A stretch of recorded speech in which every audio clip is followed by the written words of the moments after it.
Hey guys, and welcome back to the channel. This week we're driving this. This is a 2024 Alfa Romeo Stelvio Competizione. It sits between the Veloce and the Quadrifoglio. We do have the suspension from the Quadrifoglio. Unfortunately, we don't have the 505 horsepower engine from the Quadrifoglio. Instead, we do get the 2-liter inline 4 with 280 horsepower and 306 pound-feet of torque, sitting on these beautiful 20-inch wheels. I would love to have these wheels being in silver so I can appreciate the design more, but overall I think it's a beautiful car. We do have the new full LED headlights for 2024, looking great, similar to what we have on the Giulia for 2024 as well. Alfa Romeo up here in the side of the headlight. The V Scudetto grille as well, being one of the key design features of any Alfa Romeo. I do think it suits this car perfectly, even though it's very hard to have an element like this. The cuts between the top half of the graphics and the lower half of the graphics just cuts right in between those and have that look good. But this being, of course, an Italian car design, I do think Alfa nailed this design. We also have this little feature here, this bulge to house the logo in the front end. Functional air vents in the lower section with the radar component down there as well. Now looking at the side view, proportions of this thing, I think it looks like a sporty SUV. And you know, SUV stands for sport utility vehicle. It's supposed to be sporty, every single one of them, but that's not the case. However, in this case, this is a very, very sporty experience. 255mm wide tires, again with these blacked out Alfa Romeo 5-hole design with the big Alfa Romeo red calipers as well. Stopping power on this is great, as well as the accelerations here. 60 in about 5.3 seconds. Blacked out graphics all around. This one is finished in this moonlight matte gray. I think it looks great. It's the first Alfa to have a matte finish, and I do think they did a great job with this color. So open up the trunk here, you can check out what we have back here in the space. So of course it's power assisted. It is a decent space, even though you can see the angle here of the window in the back is pretty steep, even though I do think Alfa Romeo managed to use what they have. If you need more space, you can of course fold down the rear seats using these flaps here. Under here you do have some stuff for if you get a flat, and some more storage compartment up there. Comes with a 14 speaker Harman Kardon system, this specific car. And let's close this back down, have a closer look at the rear and what's going on here. New taillight for the Stelvio, full LED. Further down we do have a this being the Competizione, you can see just how much sportier these exhaust pipes and the diffuser is. It's very aggressive diffuser in the middle and proper bazooka tailpipes on each side. Looking good. It's very symmetrical, and it's very nice to have everything be exactly the same on both sides, except for of course this wiper that I wish was hidden under here, but not in this case. So let's jump in and let's see if we can find the sticker and check out the spec for this specific car. All right, so here we go. 2024 Alfa Romeo Stelvio Competizione all-wheel drive. Base price for this is just under $50,000. However, this one as tested comes out to $59,870, so $10,000 in option. You can see all the options here, the big one being this customer preferred package 22Q. For example, you got the 21-inch wheels here, and also the paint is probably also an extra fee for this. $1,750 for the moonlight gray exterior paint. Not sure if it's worth that much, but it does look very good. And you can see the fuel economy here as well, 22 city, 28 highway. I was really surprised by when you fill this up, it gets well over 500 miles of range, which makes it a great road trip car. And in addition to that, if you put it into dynamic mode, it also turns into a proper sports SUV. It's actually very sporty to drive. So looking at this interior, 12.3-inch gauge cluster, we have the old Uconnect system here. Not a fan at all of this system. It's very laggy, it feels outdated, but you do have some cool features in here. You can, for example, if you don't want to use the climate control down here, you can do that in the infotainment screen. You have these performance gauges here where you can check out technical gauges and stuff like this. You can check out consumption history and a bunch of different things, all-wheel drive, which setting you're in, and you also have the native map here. One thing I do miss, a big deal for me in this car that's missing, is wireless Apple CarPlay. We don't have that in this case. For over $58,000 for a 2024 model year, definitely want to have Apple CarPlay for this car, but we don't get that, at least wireless. You can plug it in with a wire, obviously. Now, looking at these seats, beautiful looking seats. You have the Alfa Romeo stamped up top, Competizione, red stitching for this specific trim, and the bolstering. These look like old school Ferrari seats to me. They look very nice, and they definitely hug you properly with this big bolstering right here for the side, and also down here at the bottom, 14-way adjustable seats. And further down you have this beautiful array. I love buttons, toggles, dials like this.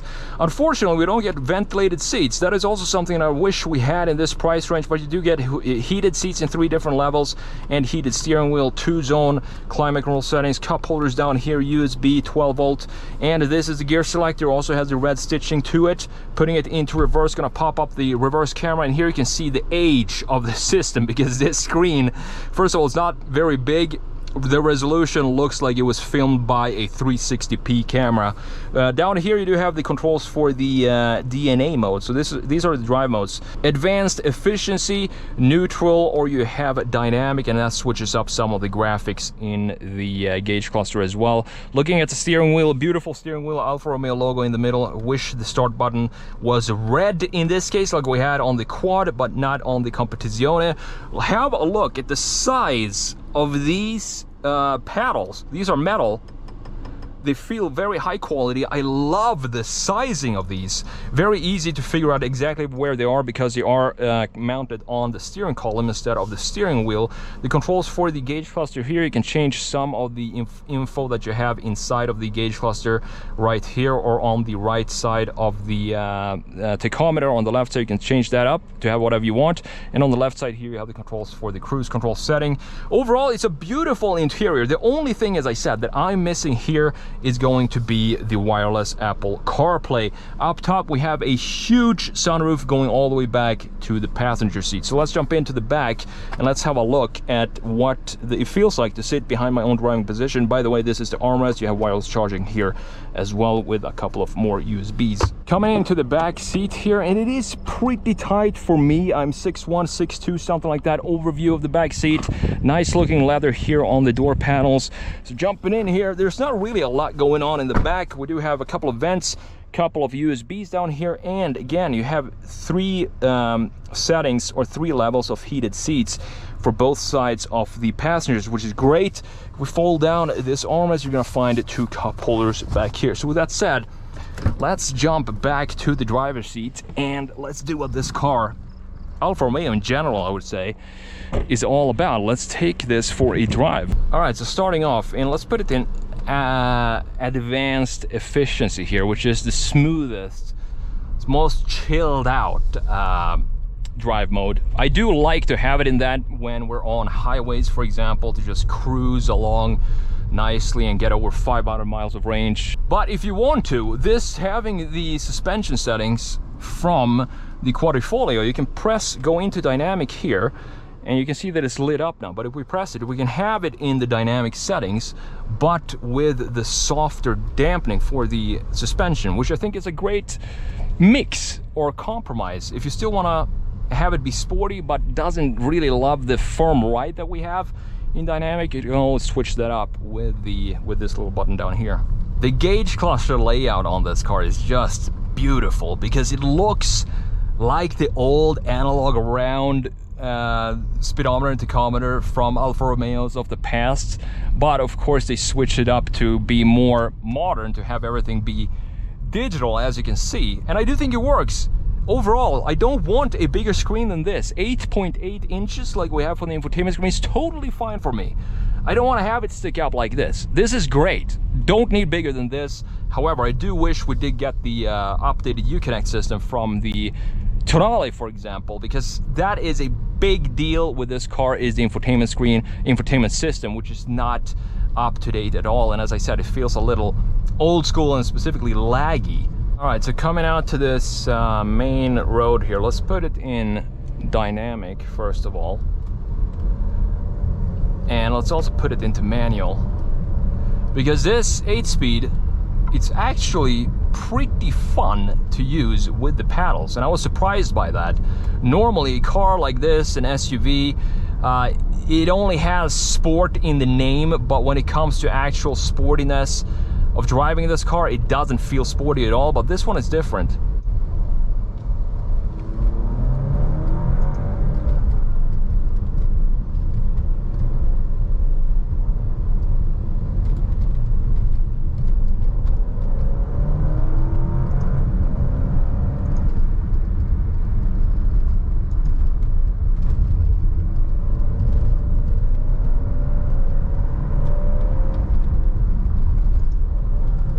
So 0 to 60 in about 5.3 seconds. Not bad for 280 horsepower. And the thing about this car is, I don't really feel like I'm missing power in this car. Even though, yes, it would be nice to have the quads 505 horsepower drivetrain in this, but that would also bump up the price considerably if you compare it to what we have here, the inline 4 2-liter turbocharged with 280 horsepower and 306 pound-feet of torque. And it goes really well, and specifically it's fun to use with the paddles. That is something I rarely say when it comes to SUVs with paddles, but this one, very snappy gears, and also these are so big that it's so easy to use, and I love the sound they make when you shift as well. With this beautiful click sound, has this quality feel to it. So let's stop right here, come to a complete stop, and let's do a 0 to 60 real quick, down to first, and let's go. Building up the turbo.